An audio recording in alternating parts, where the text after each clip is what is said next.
mivoaka avy any amin'ny fonao mihitsy izany soa hoe fiadanan'i Jesosy ho aminao zany eo amin'ny akaikinao. Dia efa tena betsaka ny ten'Andriamanitra voaraintsika teo ary misaotra an'i Jesosy foana fa mampiteny foana izy. Amen. Fa ataovy azo antoka hoe vonona ilay fotsika tsirairay avy handray an'ilay teny. Hipratike an'ilay teny foana isan'andro. Tsika mety manenjika sekoly latsinainy, talata, alarobia, zoma fanotronana, sabotsy communion. Dia ilay teny voaraintsika reny ve ampiaritsika eo amin'ny andavanandrom-piainantsika? Ampiaritsika ao atokantranontsika ve? Andaontsika samy andiny tena androany. Famelohan'ny zavatra rehetra dia andaontsika hivavaka, ametraka ny teny indray eo am-pelatanan'Andriamanitra. Dia asandrato mivavaka ao ary. Ray masina tsara indrindra, ray amin'ny anaran'i Jesosy. Feno fankasitrahana anao izahay androany Tompo. Fa mbola famindram-po indray Andriamanitra. Matoa mbola ataonao tonga eto izahay handray ny teninao, andre ny teninao. Aoka Jesosy tena hoe faniriana lehibe indrindra ao am-ponay dia niankatoa ny teninao. Tsy hiaino fotsiny Andriamanitra fa hiaina ny teninao. Mankasitraka foana satria ianao no mbola matoy izao anay. Mbola noho ny amin'ny fahasoavanao Andriamanitra dia tafajoro indray izahay androany amin'ity maraina vaovao ity. Jesosy mangataka aminao fotsiny izahay hoe fenoy izahay androany. Fenoy izahay androany Andriamanitra ary tena hoe aoka tsy olona no hiteny eto fa aoka ianao Andriamanitra. Aoka ianao ny ampiteny ny vava. Aoka koa ianao Andriamanitra hanokatra ny masom-pananay tsirairay avy. Mba tena hoe handray ny teninao Jesosy ahafahanay manitsy ny ao anatinay. Ahafahanay manamboatra Jesosy eo ny lalanay amin'ny fanarahana anao. Misandrata ianao Jesosy eto amin'ity toerana androany. Amin'ny anaran'i Jesosy. Amen. Andaontsika mbola hivavaka raha mety ianao. Andaontsika hanambara fideranan'Andriamanitra. Misy teny izay ao amin'ny Salamo 107 andininy voalohany hoe miderahan Jehovah fa tsara izy fa mandrakizay ny famindram-pony. Amen. Ny antom-pisitsika, ny anisan'ny antom-pisitsika dia ny fideranan'Andriamanitra. Ny fideranan'Andriamanitra tsy hoe amin'ny alalan'ny hira foana, fa amin'ny alalan'ny teny dia efa fideranan'Andriamanitra. Fanambarana ny fahalehibiazan'Andriamanitra, fanambarana ny fahafantaranao hoe ahoana tokoa izany Andriamanitra hivavahanao izany. Dia raha mety ianao dia andaontsika samy hanokatra ny vavantsika amin'izao fotoana izao hideran'i Jesosy amin'ny alalan'ny teny, amin'ny alalan'izay manery anao am-ponao. Mety ve tsika? Asandrato arany vavakao. Jesosy mideranao izay androany, mankalaza anao izay Jesosy tsy hitsahatra Jesosy ity vavanay ity nideranao. Satria izany Andriamanitra ny antom-pisianay dia nideranao. Ianao ilay Andriamanitra avo indrindra, ianao ilay Andriamanitra mendrika indrindra, ianao ilay Andriamanitra fahazavan'ny fiainako, ianao Jesosy ilay Andriamanitra fiandohan'ny fiainako, ianao ilay Andriamanitra fiafaran'ny fiainako koa Jesosy, ianao ilay alfa sy omega eo amin'ny fiainanay Andriamanitra. Mankasitraka fa misy ianao Jesosy, misaotra fa ianao no mbola manangana anay androany. Misaotra Jesosy fa ianao ilay Andriamanitra velona, ianao ilay Andriamanitra tsara, ianao ilay Andriamanitra feno fitiavana, ianao ilay Andriamanitra tena fitiavana mihitsy Andriamanitra, ianao ilay Andriamanitra teny, ianao Jesosy ilay Andriamanitra tena hoe tsisy azo oharina aminao, ianao ilay Andriamanitra ny Andriamanitra rehetra, ianao ilay tompon'ny tompo sy mpanjaka ny mpanjaka. Aleloia, ianao no omenay voninahitra androany. Masina, masina, masina ny Tompo Andriamanitra tsy toa ilay hatramin'ny taloha sy ankehitriny aro avy. Masina, masina, masina ny Tompo Andriamanitra tsy toa ilay hatramin'ny taloha sy ankehitriny aro avy. Dia misandrata ianao Jesosy, mitenena ianao Jesosy androany, mitenena ianao Jesosy ao am-ponay tsirairay avy. Ahafahanay Andriamanitra manitsy ny tokantrano indray androany, ahafahanay indray Andriamanitra mandeha araka ny sitraponao isan'andro. Dia aoka ho feno firaisana anao mandrakariva ny fonay Jesosy, amin'ny anaran'i Jesosy Kristy avy Nazareta. Amen. Halleluja.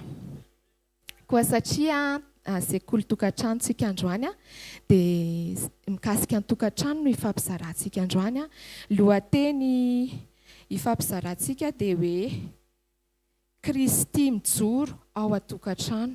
Amen. Ny mety hoe ifampizarana matetika hoe tsika no mila mijoro ao an-tokantrano fa nefa koa Kristy koa no mila mijoro ao an-tokantrano. Amen. Andaony tsika hijery tokantrano anankiray naorin'Andriamanitra voalohany dia tsy izany fa Adama sy Eva. Adama sy Eva niendrika tokantrano voalohany araka an'Andriamanitra. Eny tena nijoro tao an-tokantrano zareo mihitsy Andriamanitra satria ahoana moa ao amin'ny Genesis ao amin'ny Genesis toko 2 tsongatsongaitsika angamba le andininy ao amin'ny andininy 15 17 1 2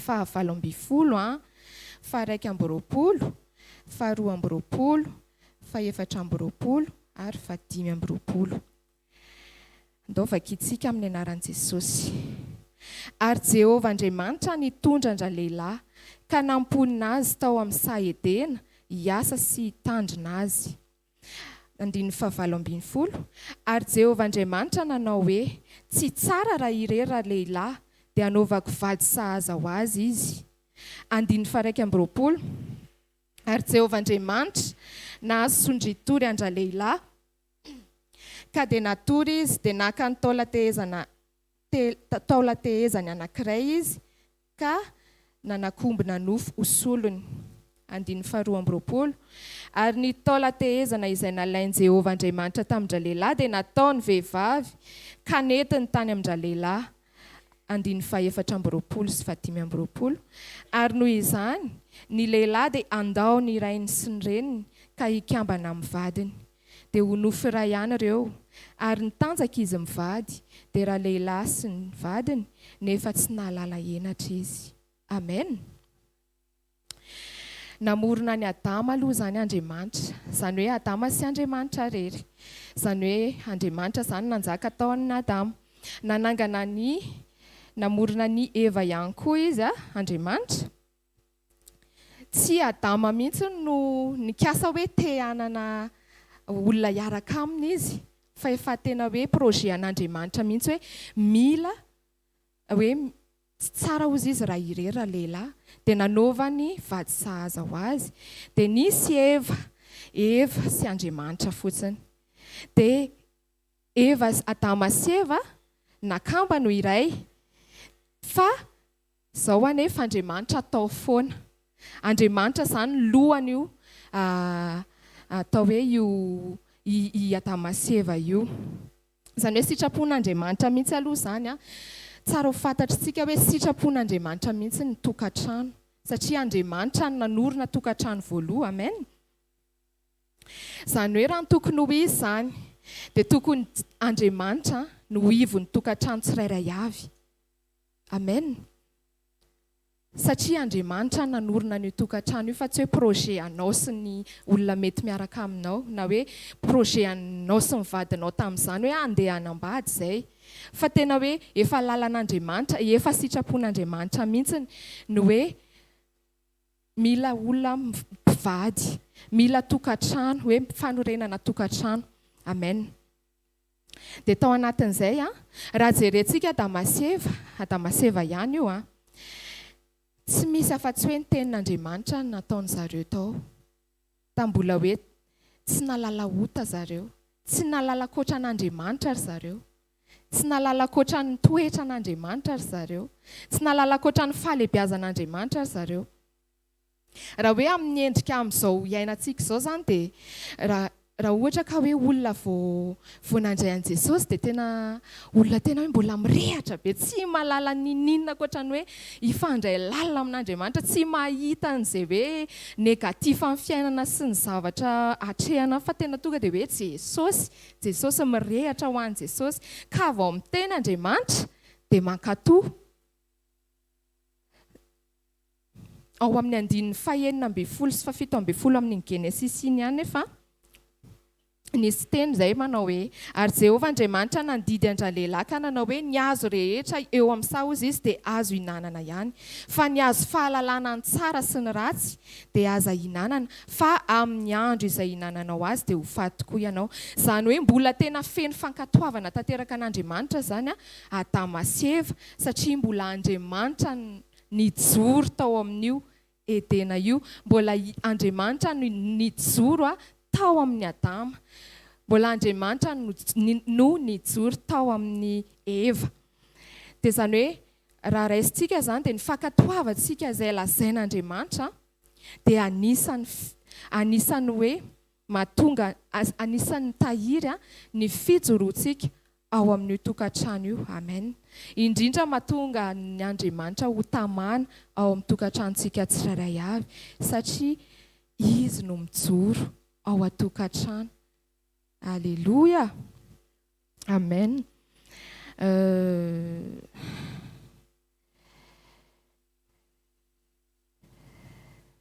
Ny fankatoavana tsy ho haintsika mihitsy ny mankatoa an'Andriamanitra raha tsy feno fifandraisana aminy. Raha tsy tena hoe feno firaisana lalina amin'Andriamanitra, tsy ho takatry ny saintsika maha-olombelona mihitsy hoe ahoana izany fankatoavana an'Andriamanitra izany. Ao anatin'ny tokantrano iray raha vao Andriamanitra no ivo, raha vao Andriamanitra no ometsika toerana voalohany, dia izay ny atao hoe tokantrano mijoro araka an'Andriamanitra. Amen. Ny olona amin'ny tokantrano zany dia tokony olona manana an' Jesosy aloha. Amen. Tsy hoe manana tokantrano hoe efa mitokana ianao, hoe manana trano ianao na manana zavatra hafa ianao. Fa ny olona manana tokantrano dia manana an' Jesosy Kristy aloha voalohany indrindra. Amen. Tena hoe tsy hoe manana trano na hoe manana zavatra araka ny teneniko teo ny definirany hoe tokantrano. Tsy izay fa ilay fisian'Andriamanitra ao mihitsy no mahatonga an'ilay izy ho tokantrano. Satria izao izy ny voalohany, izy aloha nanorina, izy ny voalohany zany ao tokantrano, izy no mitarika an'io tokantrano io, tokony ho izy moa zany fa tsy tsika. Ary izy no ilay fitiavana mihitsy dia lasa feno fitiavana ho azy ao an-tokantranontsika. Dia izao koa ny tokantrano tsy hoe efitra, tsy hoe chambre ny tokantrano, tsy hoe rindrina, fa firaisam-po. Amen. Fa olona roa manaiky hiditra ao amin'ny efitranon'Andriamanitra, ao amin'ilay efitra mangingina. Amen. Le Matthieu 6:6 io. Amen. Izay ny endrika hoe tokantrano araka an'Andriamanitra. Fa ahoana kosa ary ny toe-pon'ny mpivady ao an-tokantrano raha tena Jesosy tokoa no mijoro ao an-tokantrano. Dao ny jerentsika raha tena hoe Jesosy mijoro ao an-tokantrano dia mpivady mifampitarika amin'ny tsara foana. Amen. Ahoana moa zany? Rehefa samy feno an' Jesosy ny mpivady dia samy mifampitarika amin'ny sitrapon'Andriamanitra foana. Tsy possible mihitsy zany hoe hitarika any amin'ny zavatra ratsy, hifampitarika amin'ny zavatra ratsy ny mpivady anankiray raha tsy diso fifantohana izy. Rehefa Jesosy ny fantohan'ny mpivady anankiray dia tena le toetra ny Jesosy no mivoaka, le fomba ny Jesosy no mivoaka ao an-tokantrano. Rehefa samy resy lahatra koa ny mpivady hoe Jesosy no mijoro sy tokony hijoro ao amin'ny tokantranontsika io, dia tsy misy fantaniana tokony hipetraka amin'ny anankiray mihitsy hoe fa maninona. Fa tonga dia action rehefa hoe miteny Andriamanitra zany dia tonga dia hoe fanatanterahana an'izay tenenin'Andriamanitra.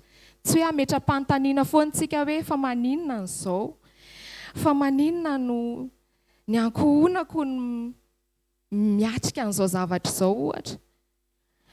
Fa matoa io hampiatrehan'Andriamanitra amin'ny tokantranoko dia misy zavatra amboarin'Andriamanitra foana ao, misy kajin'Andriamanitra foana ao, misy tian'Andriamanitra tongavana foana ao.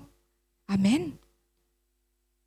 Andao any jerentsika ao amin'ny Genesis toko 2:20 hoe andininy voaloha ka hatramin'ny fahatelo ambin'ny folo raisitsika tsikelikely le izy tantaran'ny Abraham io tantaran'ny Abraham nanolotra ny zanany Isaka ho fanatitra dia andao anefa kitsika amin'ny anaran'i Jesosy Genesis toko 2:20 andininy voalohany ary rehefa afaka izany zavatra izany dia nizahan'Andriamanitra toetra Abraham ka hoy izy taminy ry Abraham aroa izy inty aho hatreo aloha voalohany zany aloha rehefa niantso any Abraham Andriamanitra dia tonga dia naheno izy naheno an'Andriamanitra izy satria nanino satria feno an'Andriamanitra izy feno communion tena hoe feno firaisana lalina amin'Andriamanitra Abraham rehefa tsika koa zany connecté foana amin'Andriamanitra rehefa tena hoe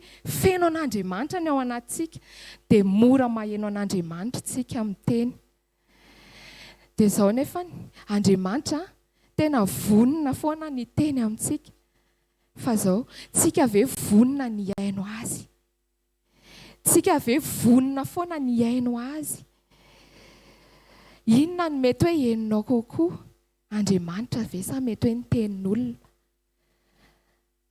Andriamanitra ve ny heninao kokoa sa ny vadinao miteny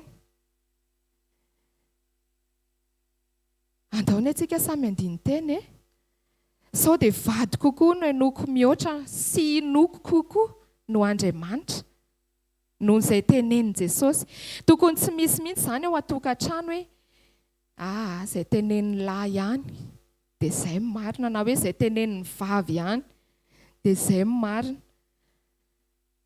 fa hoe izay tiany Jesosy amen izay lazainy Jesosy tokony izay no mitranga ao anaty tokantrano anankiray hoe hijoroan'Andriamanitra amen indraindray koa tsika manontany tena hoe tsy hoe manontany tena moa izany fa indraindray mieritreritsika hoe manana hevitra tsara hevitra mety ho an'ity tokantranoko mamy be ity mety hoe misy tolotsaina be tena hoe mientana mihitsy amin'ny fonao hoe ty kosa tena hoe ampandroso an'ny tokantranoko ty fa nefa mety hoe tsy sitrapon'Andriamanitra eo le hoe mivavaka aloha hoe tena sitrapon'Andriamanitra tokoa ve zany zavatra tiako atao amin'ny tokantranoko zany atao hoe tokantrano hijoroan'Andriamanitra amen ao amin'ny andiny faharoa amin'ilay Genesis 22 teo ihany daone sy ny fahatelo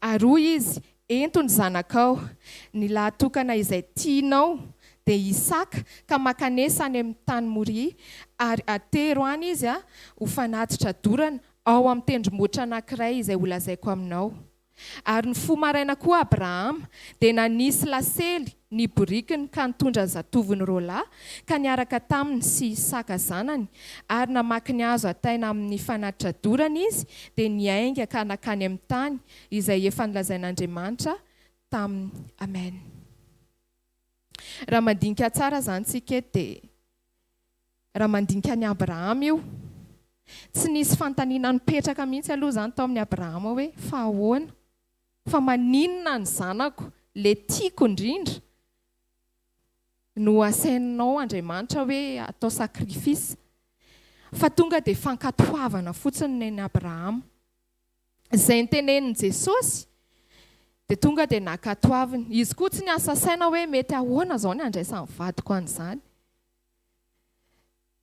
azonareo ve ohatrany hoe tsy important aminazy tsony zany ny fijerin'ny olona sy ny fisainan'ny olona manodidina azy rehefa miteny Andriamanitra hoe zao atao fa tonga dia action araka ny teniko teo tonga dia nanatanteraka izy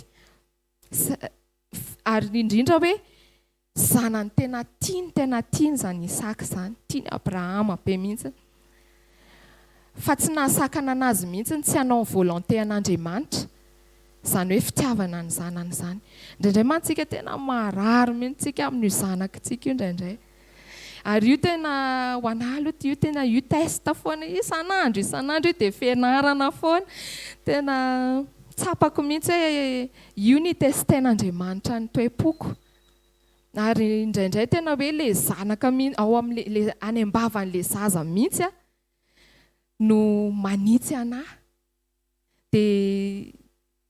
de eto Abrahama zanany tena tiany io nefa tena tonga izy de nakatoa an'Andriamanitra fotsiny izy hoe atao fanatitra izy de lasa izy matetika koa tsika ohatra lasa hoe malasa mandeha ny fisainana hoe rehefa misy zavatra anankiray de saode misy an'izay ohatrany hoe saode kely zay foana rehefa misy zavatra ohatrany hoe atsipy mifanamasina ao anatsika de saode tsy fanamasina ary za miteny zany fa rehefa tena hoe fa Jesosy mihitsy miteny manesika io tena manesika io indraindray kosa ny hoe saode tsy manaiky an'izany ary amin'ny vadiko ahoana zao izy amin'izany sy ny sisa lasa ohatrany hoe ny olona foana ny olona hoe mitovy aminao ihany fa Andriamanitra tsy mitovy aminao ny fisainan'Andriamanitra tsy mitovy amin'ny fisainan'olombelona indraindray izay mety lazain'ny olona no mety hoe lehibe kokoa ao anatin'ny fotsika indraindray fa tsy izay lazain'i Jesosy nefa tokony izay lazain'i Jesosy zay moa le hoe tsy izay lazain'ny olona Jesosy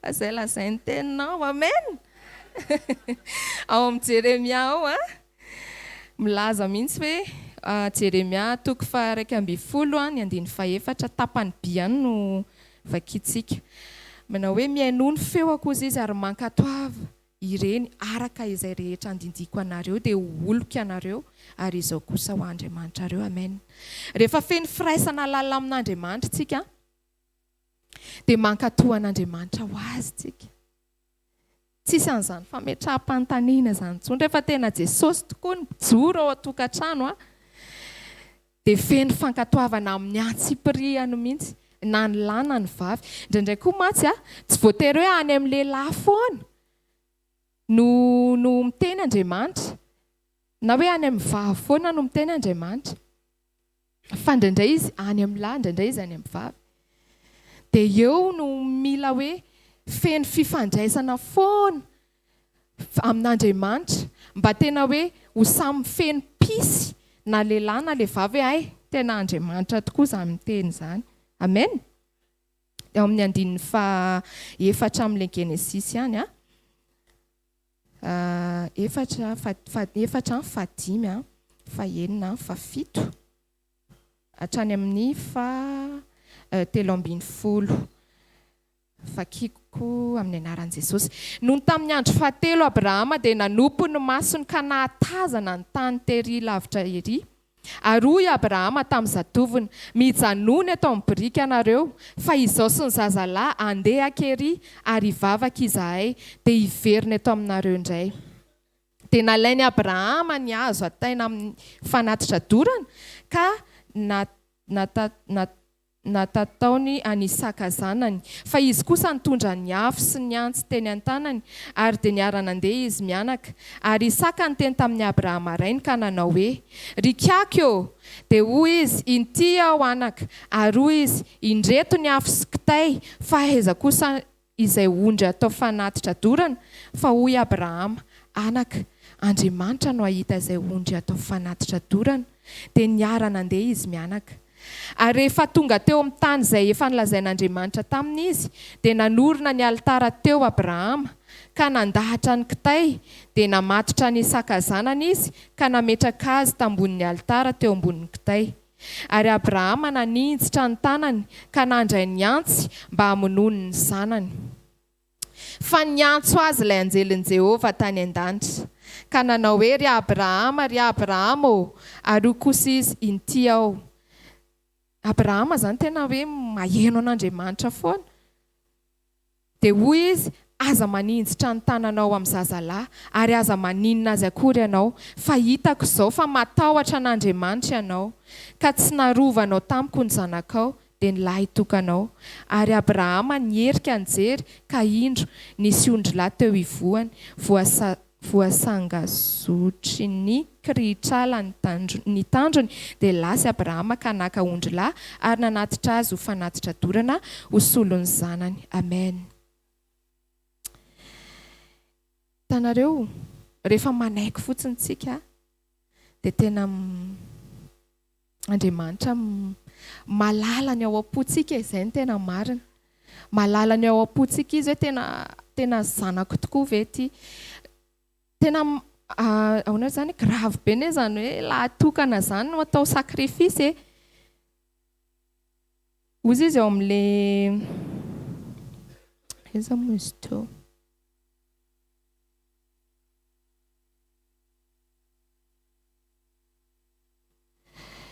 Matoa nataony Abraham io zavatra io. Matoa izy tonga dia nanaiky satria Andriamanitra ny ekeny voaloha. Tsy hoe tsy fitiavana an'ilay zanany akory, fa au contraire ary tena zanany tena tiany be io. Au contraire tena faran'izay tena tiany io a. Dia tsy hoe tsy fitiavany an'ilay zanany akory ny anaovany sakrifisy, fa fitiavany an' Jesosy. Fitiavany an'Andriamanitra. Vokatry ny fijoroany Abrahama ho an'Andriamanitra no nahatonga azy anaiky hanao an'io sakrifisy io. Izay ny teneniko hoe tena marary zany hoe zanakao atao sakrifisy zany. Ary io na dia hoe marimaritra ohatrany hoe tanareo ohatrany hoe rehefa misy zavatra mitranga amin'ny zanakitsika na dia zavatra kely fotsiny ary hoe tsy nalany vary ty zanako ty fa maninona ary. Tsika tonga dia ohatrany hoe manontany hoe sao dia maninona indray ary ty zanako ty, maninona ary izy ny tsy mahazo tomana. Zavatra kely ohatr' izany dia efa ohatrany hoe mampiferinayina anao indrindra fa ianao reny. Fa tsy izay nefa navesatra tao amin'ny Abrahama, fa ilay zavatra sain'Andriamanitra natao. Fantatra Abrahama ny valeur ny tenin'Andriamanitra. Fantatra Abrahama ny valeur ny teny lazain'Andriamanitra. Dia tonga dia tsotra be taminy nankatoan'Andriamanitra ho azy.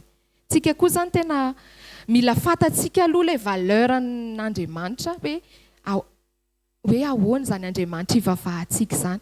Misy teny mpanompon'Andriamanitra anankiray izay hoe fantatrao ve hoe izy Jesosy aminao. Indraindray mety hoe mahafantatra an'Andriamanitra fotsiny tsika fa tsy manao ny ataony. Fantatritsika fotsiny hoe zany Jesosy zany dia tena hoe mpanasitrana ohatra. Zany Jesosy zany dia mpihaino vavaka ohatra. Fa tsy ohatrany hoe tsy mahavezatra ao anatintsika ilay hoe Jesosy anie ka tokony fiainana. Jesosy ny tokony fiainana isan'andro. Ao atokantrano indrindra. Amen. Ary indrindra fantatra Abrahama koa fa ny kajy ny tsy kajin'Andriamanitra. Fa misy kajin'Andriamanitra foana amin'ny zavatra anankiray izay mitranga sy ampitrangan'Andriamanitra ao atokantranontsika. Eo amin'izay ilay ao amin'ny Koritianina faharoa toko 5 ny 4:7 tapany A. Le hoe fa ny fitiavan'i Kristy no manery anay. Amen. Tokony tsy misy akoatra ny fitiavana an' Jesosy no anaovantsika zavatra anankiray. Natao raha hoe tsy ao atokantrano fotsiny, fa amin'ny fiainantsika mihitsy na any am-piasana, na eny an-dalana, na rehefa miditra any anaty taxi be, tokony hoe fitiavan'Andriamanitra foana no manery antsika hanao zavatra anankiray. Amen.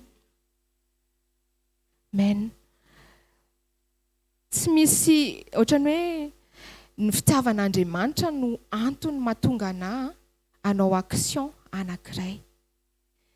Tsy misy akoatran'i Jesosy. Izay ny atao hoe Jesosy mijoro ao atokantrano. Inona koa no hoe toe-po tokony hoe ananan'ny mpivady amin'izany hoe tokantrano hijoroan'Andriamanitra izany. Tokony mifanohana am-bavaka. Amen. Izay ny tena izy. Sy hoe mifanohana amin'ny zavatra tsara. Amen. Ao amin'ny Galatiana toko 9:2 misy teny izay milaza ao. aminaran'i Jesosy hoe mifampitondra aozy izy izay mavesatra ary aoka izany no atanterahanareo lalan'i Kristy. Amen. Ao atokantrano zany tokony tsy misy zavatra tsy ho fantatry ny vadinao zany. Izay le hoe mifampitondra izay mavesatra. Mety misy fotoana misy zavatra hatrehany anankiray dia tokony hoe hifampizarany amin'ny vadiny zany raha ny tokony ho izy. Tsy hoe mba tianao ho fantatry ny vadinao fotsiny hoe zany anie ny zavatra hatrehako any am-piasana ohatra. Tsy hoe mba tianao ho tsapan'ilay vadinao koa hoe zany ka tena miatrika e, zany ka tena be dia be ny zavatra sahaniko e. Tsy izay, fa mba hitondran'ilay vadinao ambavaka, mba ho sujet de prière anao ho an'ilay vadinao. Iza moa ny hivavaka ho amin'ny vadinao raha tsy ianao ihany? Amen. Tsy tena hoe ianao vadiny zany, ianao mihitsy, ianao irery aloha zany tokony hoe hivavaka ho an'ny vadinao. Tokony ianao. Raha hoe tena Jesosy tokoa no mijoro ao atokantrano dia mifanohana ambavaka foana. Tsy miady rery zany. Eny e, tsy hoe miady rery ianao fa manana an Jesosy. Fa izay le hoe mifanohana sy mifanohana ambavaka aloha. Amen. Ny vady koa dia mila mandohalika ho an'ilay vady. Ny anankiray mila mandohalika ho an'ny vady. Rehefa tsy ampivavaka mantsy dia lasa nofo ny mahazo vahana kokoa atokantrano ao. Indraindray izay le mahatonga an'ilay adiady kely, le tsy fitovian-kevitra kely ao atokantrano ao. Indraindray mieritreritra hoe ny anahy ihany marina, hoe fa ahoana kosa moa? Dia iny nefa mivokatr'ilay hitanareo tsy fampiny vavaka. Fa mila miaraka mivavaka ny mpivady. Amen. Andaony hijeritsika misy fotoana koa matsiny lasa ohatrany hoe mifampi-influencer any amin'ny zavatra ratsy zany ny mpivady rehefa tsy tafafantoka amin'Andriamanitra. Dia ity misy ohatra anankiray andao jerentsika ny tantaran'ny Ananias sy Safira, izay tena mpivady tena tsy modely mihitsy araka an'Andriamanitra. Ao amin'ny asan'ny apôstôly ao toko 5 ny 9 ka hatramin'ny 10. Anaran'i Jesosy. Fa nisy kosa lehilahy atao hoe Ananias sy Safira vadiny nivarotra tany, ka nanafenany ho azy ny vola vidiny ary ny vavy koa nahalala izany, dia netiny ny vola sasany vidiny ka napetrany teo anoloan'ny tongotry ny apôstôly. Ary Petera, ry Ananias, nahoana Satana no nameno ny fonao andainga amin'ny fanamasina ka hanafina ny vola sasany vidiny tany? Fony tsy namidy, tsy anao ihany va izy? Ary rehefa namidy, tsy anao anaovanao izay sitraponao koa va? Nahoana no ny saina izany tao am-ponao ianao? Tsy nandainga tamin'olona ianao fa nandainga tamin'Andriamanitra. Ary Ananias noho ny nandray izany teny izany dia nikarapoka ka afaka ny ainy. Dia raika tahotra loatra izy rehetra nandray izany. Ary nitsangana ny zatovo dia nofonosiny ny fatika netiny voaka dia naleviny. Fa rehefa afaka tokony ho ora telo dia niditra koa ny vavy, nefa tsy fantany izay efa nanjo teo. Ary Petera taminy, lazao amiko izany ihany va ny vola vidiny taninareo? Dia hoy izy, eny izy izany ihany. Ary Petera taminy, nahoana ianareo no ray tetika? Nahoana ianareo no ray tetika?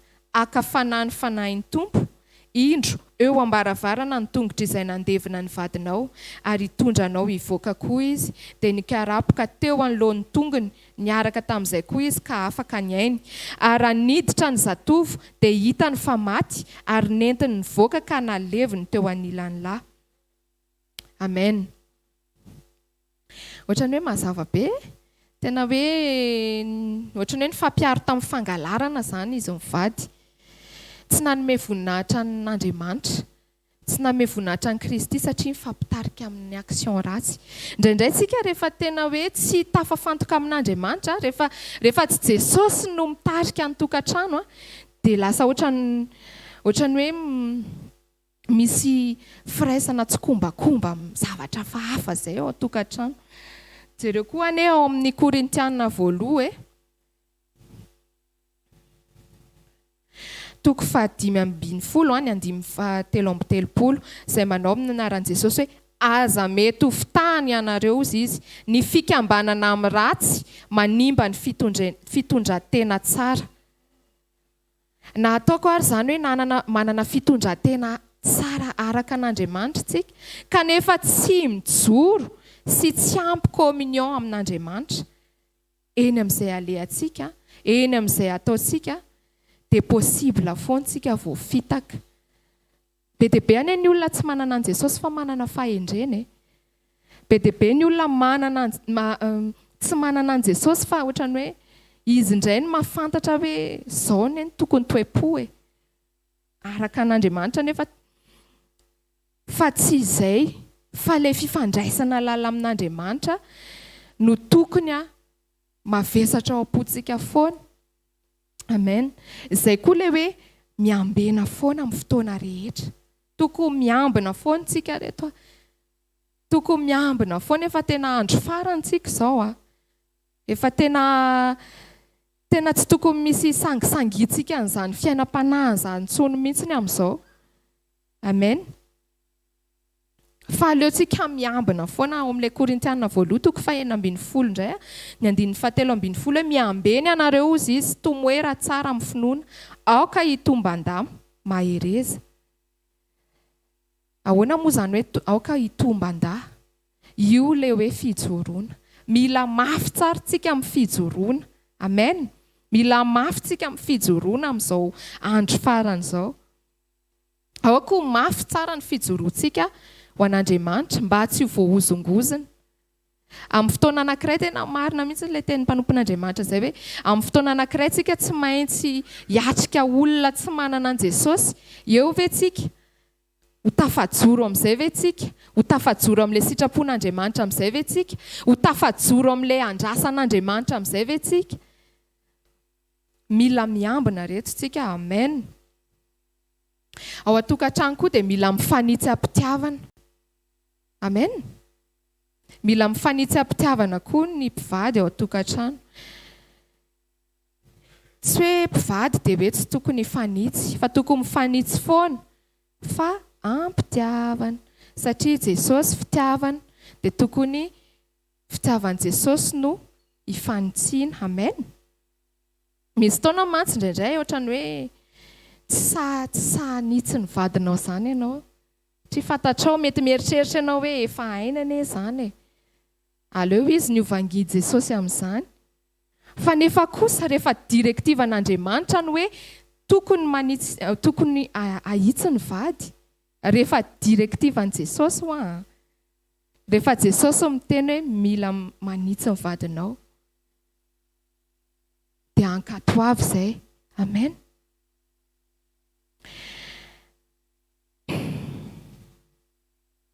Izay ny atao hoe Kristy mijoro ao an-tokantrano mifanitsy am-pitiavana.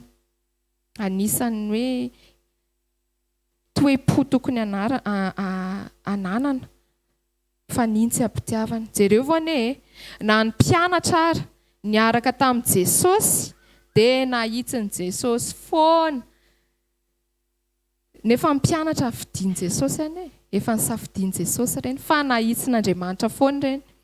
Na dia misy mafloa ary, na dia misy tena hoe efa fantan'izao hoe mpamadika ary, fa dia nanitsy foana izy teny. Nanitsy any mpianany foana. Amen. Dia tsika zany mila ahoana re zany mila vonona ho ahitsy foana koa tsika. Dia mila manaiky hianatra foana koa tsika miaraka amin'Andriamanitra. Satria tena famindram-po be ne zany hoe misy olona ampiasain'Andriamanitra mbola afaka hanitsy ianao. Tena famindram-po be zany. Aoka tsy hisy ambo-po ao anatintsika fa manaiky ahitsy amin'ny fotoana rehetra. Amen. Manaiky ahitsy ny tenin'Andriamanitra aloha. Raha tena misy Jesosy ao an-tokantrano dia olona mifanitsy amin'ny mpitiavana, mifampahery amin'ny tenin'Andriamanitra, mifampanangana amin'ny sitrapon'Andriamanitra. Misy fotoana ijoroako kely. Misy fotoana za tena rehefa mientory teny tsy haiko nareo fa za tena mahatsapa hoe za mihitsy izany. Tena za mihitsy izany tifiran'ny tenin'Andriamanitra izany.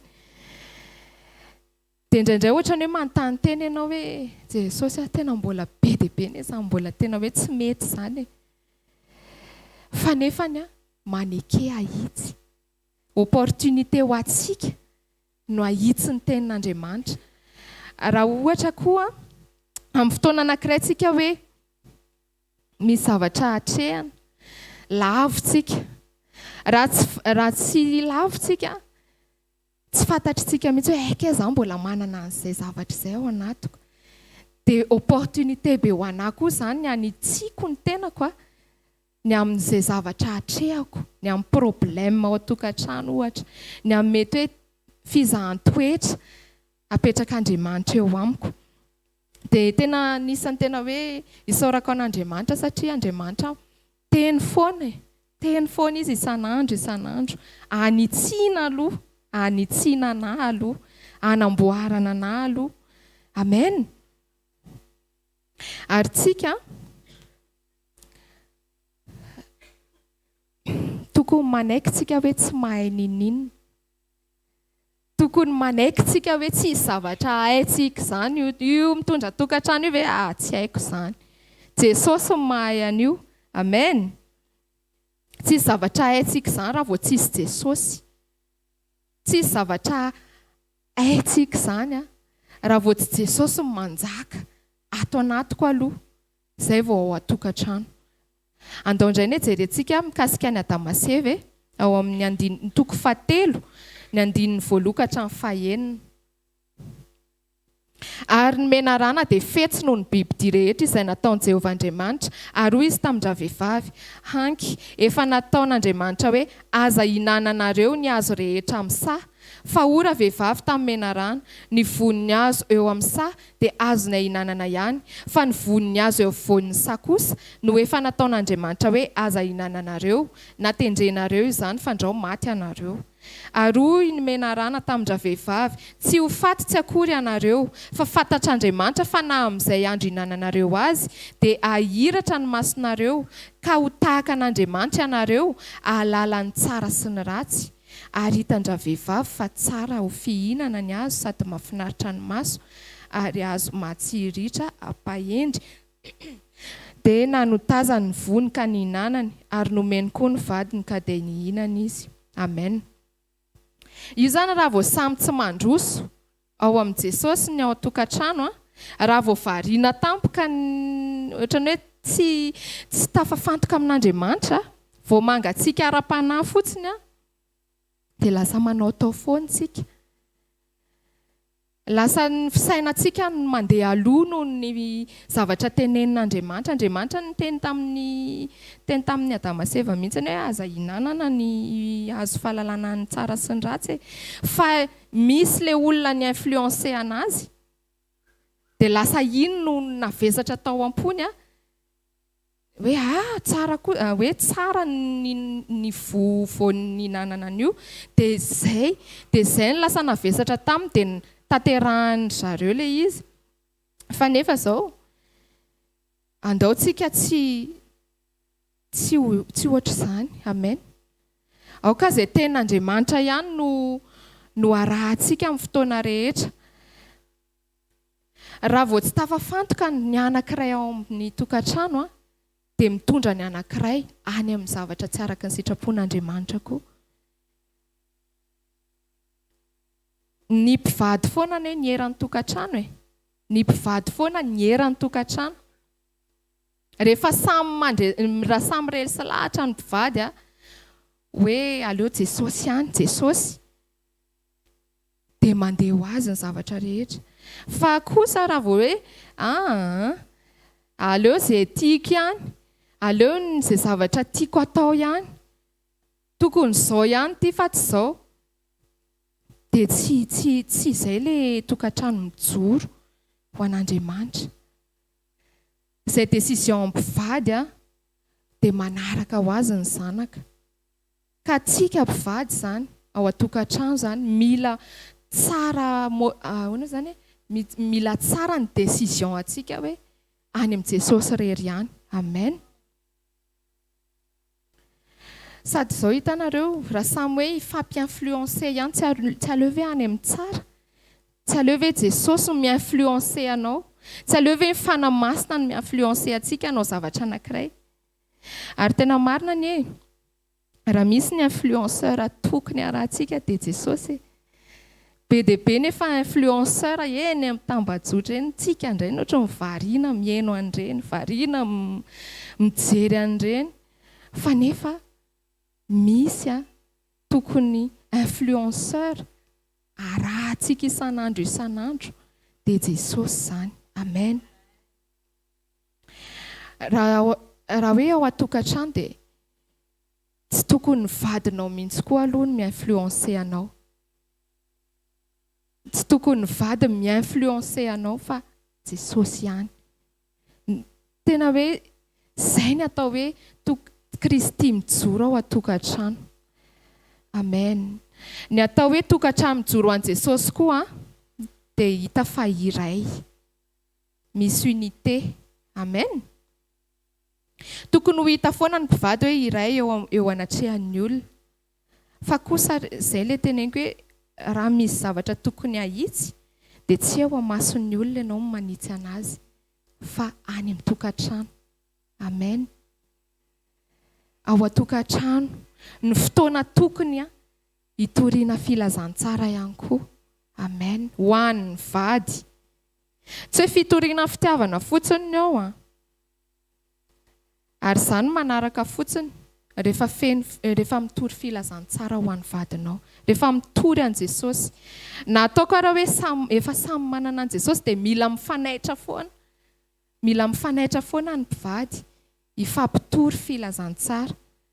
Satria izay ilay teneniko teo efa akaiky ny fotoana.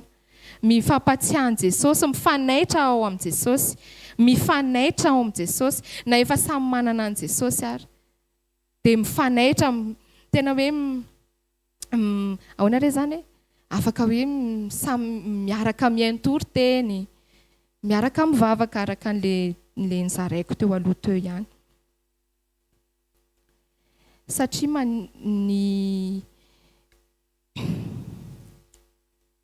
Satria Jesosy nitory teny foana tamin'ny mpianany.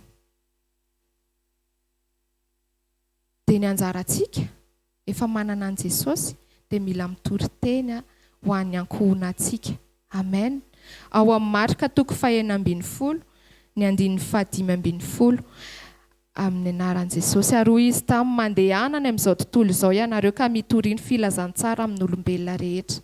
Tsy hoe ny olona ny ivelany fotsiny tokony toriantsika. Tsy hoe ny olona aty ivelany foana ny tokony hizarantsika ny fahatsaran'Andriamanitra.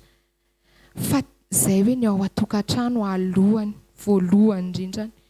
Izay ny ilay hoe ao Jerosalema aloha aza maika hitory amin'ny any ivelany raha tsy mitory amin'ny ao atokantrano aloha ianao. Lasa ohatrany hoe endrika hoe mahafantatra fotsiny tsika fa tsy miaina ilay famarinana raha ohatra ka tsy ny ao atokantrano misitraka an'ilay goan'ilay fahatsaran'Andriamanitra.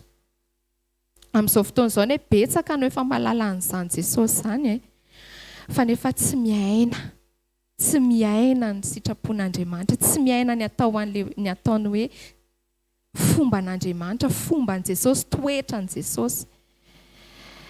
Ny fiainana miaraka amin'ny Jesosy zany dia tsy fahalalana fotsiny fa fifampikasohana lalina amin'Andriamanitra foana. Amen. Mila relation intime amin'Andriamanitra tsika isan'andro. Izay ny atao hoe Kristy mijoro ao atokantrano. Misy koa ilay teny hoe manaiky ny vadinareo. Sarotra be mihitsy izany hoe anaiky ny vady izany raha vao tsy manaiky an Jesosy aloha. Satria izao Jesosy no mahatonga antsika anaiky ny vadintsika fa tsy disiplinina. Fa tena hoe Jesosy manaiky anaiky ny vadiko satria tiako Jesosy. Anaiky ny vadiko satria Jesosy no antony. Amen. Ao atokantranoko ao ny tena fiankohofana. Amen.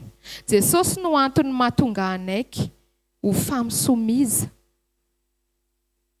Ny soumission tsy hoe resaka hoe tsy hoe resaka hoe fanambaniana fa endrika hoe fiankohofana, fidinana ambany. Zany hoe ny bazin'ny fiankohofana zany dia fanekenao ho somiza. Jesosy no mahatonga ny vavy ho resy lahatra hoe famisomiza, ary Jesosy ihany koa no mahatonga ny lahy ho resy lahatra hoe hitia ny vadiny. Amen. Indraindray mantsotra ny hoe izay foana ny andraisantsika azy. Rehefa tsy tena hoe tafafantoka amin'Andriamanitra tsika dia hoe fanambaniana mihitsy n'ilay hoe soumission fa nefa tena izay mihitsy ny anjarantsika vehivavy ao an-tokantrano. Manaiky ho entin'Andriamanitra mba hahafahantsika manatanteraka izay tian'Andriamanitra. Amen. Amarana koa azy dia aoka tsika ho Kristy mijoro, aoka ho Kristy no mijoro ao an-tokantranontsika. Amen. Ny ahafantarana zany fa Jesosy mijoro ao an-tokantranoko dia mahay manaiky an Jesosy amin'ny antsipiriany aloha za. Feno fankatoavana an Jesosy mifampitarika amin'ny tsara zay, mifanohana amin'ny bavaka sy mifanohana amin'ny zavatra tsara zahay, mifanitsy amin'ny mpitiavana, miray saina amin'ny tsara fa tsy miray saina amin'ny ratsy. Ary indrindra hita koa hoe iray satria efa nakamban'Andriamanitra ho iray mpivady. Amen. Ndao tsika ino an'izany androany. Ndao tsika ino an'izany hoe ho tokantrano tena hoe ampijoro an Jesosy amin'izay tsika. Amen. Tsy ho tenitenenintsika fotsiny fa tena ndao tena ho raisintsika mihitsy androany hoe Jesosy enao no aoka hoe ho ampovoan'ny tokantranonay io. Enao no aoka hijoro voalohany ao amin'ny tokantranonay io satria izay tsy mahay manao na inona Jesosy raha vao tsisy anao. Amen. Dia izay ny tena Andriamanitra ifampizarantsika teto. Mino fa mety mba nandray zavatra ianao dia andaontsika hivavaka, ametraka eo am-pelatanan'Andriamanitra n'izany teny izany mba ho marina amintsika tsirairay avy indray. Dia hiaraka hivavaka isika. Ray masina tsara indrindra ray amin'ny anaran'i Jesosy Kristy. Misaotra Jesosy misaotra fa nanitsy anay indray ianao androany. Misaotra satria tena ianao indray no nampiteny. Misaotra Jesosy fa izany mihitsy hoe rehefa tsy ianao no mijoro ao amin'ny tokantranonay io dia manao tao foana zahay. Rehefa tsy ianao no mijoro ao amin'ny tokantranonay io dia tsy afaka ny alalan'izay sitraponao mihitsy zahay. Lasa mandeha amin'ny fisainanay fotsiny zahay. Lasa mandeha amin'izay tianay. Fa androany izay Andriamanitra mametraka eo am-pelatananao ny tokantranonay. Aoka ianao no hijoro ao anatin'izany tokantrano izany Jesosy. Aoka ianao no hitondra. Aoka ianao no chauffeur nitondra an'io tokantranonay io Jesosy. Aoka izay tianao no atao anatin'io. Aoka Jesosy hiala ao anatinay ihany koa ny ambopo rehetra Andriamanitra. Aoka hiala ao anatinay Andriamanitra ny mety hoe fitiavan-tena. Fa aoka hanjaka ao anatinay ny fitiavana anao. Fitiavana ny teninao, ny fifandraisanay lalina aminao. Jesosy mangetahetana izany izay androany. Mangetahetana ho vainao Jesosy ny tokantranonay. Mba tena hoe andeha araka ny sitraponao foana amin'ny fotoana rehetrarehetra Jesosy. Ary tena marina mihitsy hoe tsy mahay ninina izay Andriamanitra raha vao tsisy anao. Tsy mahefa na inona izahay raha vao tsisy anao. Tsy hainay io mitaiza ny zanakay io raha vao tsy ianao no mitarika anay. Jesosy mila anao izay. Mila anao izay amin'ny fotoana rehetra Andriamanitra. mangetahetanao zay dia tononay amin'ny anaranao Andriamanitra ny teny rehetra izay renay teto androany. Dia tononay ho marina aminay tsirairay avy. Tononay mba tena hoe ho tanteraka aminay tsirairay avy. Mba tena voalohany izay olona atoky amin'ny fiantsonanao, amin'ny antsonao, amin'izay nanendrenao anay. Olona hijoro ihany koa zahay ho anao ary ampijoro anao ao amin'ny fiainanay. Dia amin'ny anaranao Jesosy no anaovanay izany vavaka izany. Misaotra Jesosy Kristy. Amen. Dao tsika ite-tanana ho an'i Jesosy ndraisantsika amin'ny mpanompon'Andriamanitra. Alléluia. Mahazo toerana vetivety ary dia ao anatin'ny fanatanterana mifanatitra ihany fa misaotra an'Andriamanitra nandray zavatra tsika androany. Tsarovy tamin'ny fotoana ny Adama sy Eva dia mitsangatsangana marainao Jehova dia mitsangatsangana hariva ao Jehova.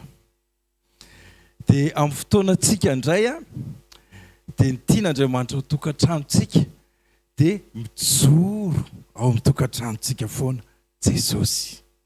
Tsy hoe maraina dia hariva indray. Eo akaikinao ve mivadinao? Zao? Sa tsy eo izy? Raha eo izy dia jero kely izy. Raha tsy eo izy dia alaivo sary an-tsaina izy. Dia zao eritrereto fa amin'ny fotoana rehetra dia tsy hoe nareo roa tsony fa Jesosy eo ampovoaninareo.